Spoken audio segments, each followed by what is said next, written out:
د غیږ نیونې دا په زړه پورې سیالۍ د کندوز امام صاحب ولسوالۍ په کوربهتوب جوړې شوې چې د مرکز کندوز او ولسوالیو سربیره د دغه ولایت د ځینو ګاونډیو ولایتونو مشهور غیږ نیونکو هم پکې ګډون کړی.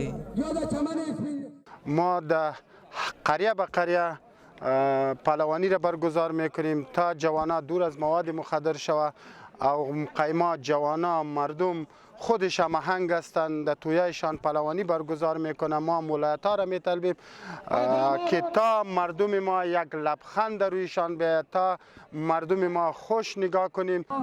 له بلې خوا د لوبې جوړونکي او لوبغاړي د غیږ نیونې دا ډول سیالۍ د غیږ نیونکو وړتیا او تجربو لوړولو کې مهمې ګڼي او له ورزشي مسؤلینو د دې لرغونې لوبې د ودې په موخه د ورته سیالیو په برابرولو ټینګار کوي.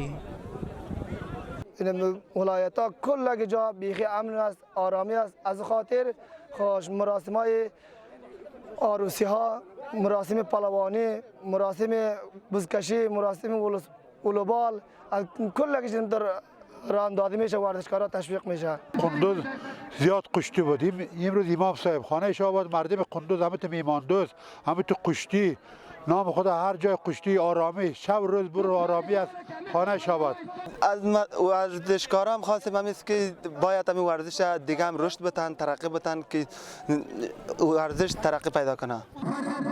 د کندوز امام صاحب ولسوالۍ کې د غیږ نیونې دا لوبه داسې مهال ترسره کیږي چې وروستیو کلونو کې دې لوبې د خلکو ترمنځ ځانګړی ځای او ارزښت خپل کړی دی.